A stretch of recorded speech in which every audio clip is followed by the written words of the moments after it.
Family Mart. Sa kanya ay matcha.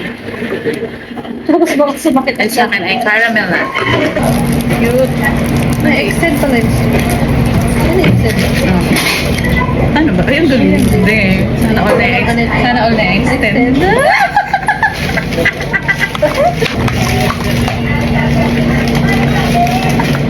Mm.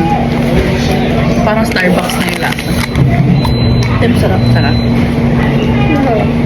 Batik ba siya? Ito, kaping-kape siya. Ang sarap.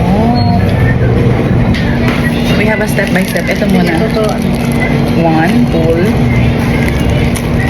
Pull this. Wait lang naman. Ayan. Ayan, one. Tapos, two. Two, pababa. Parang mali ako. Two, pull daw eh, pull. Tapos, three. Bakit na nadulog dito? Eh, tapos sinunod ko lang ito eh. Dito ko nakatagal. Patanga. Dito? Hello, patanga-tanga. Happy perfect na natin. Panoorin ko nga ulit kaya. Sayang tuloy yung ibang seaweed. Nay. Ang nakain plastic. Sarap ng seaweed, did you? Di ba't ikaw may plastic ang kahawakan ako wala? Siwid na. Makakakain pa nga ng plastic si Be. Sabi ko sa'yo may plastic pang iwi.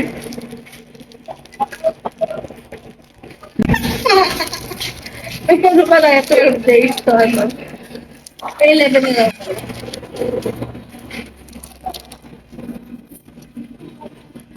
Duduyot. Custard cream. May English pa.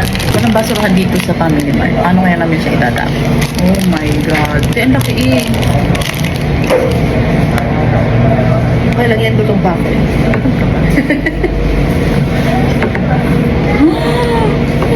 TikTok kayo.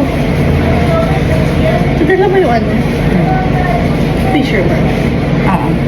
Kung mahuhiling. Ano ako ba? Hindi kasi nabag ko. Ano? Ha? Sarap. Wala pa kami natitikman na hindi masarap. Dito pa lang. Family Mart.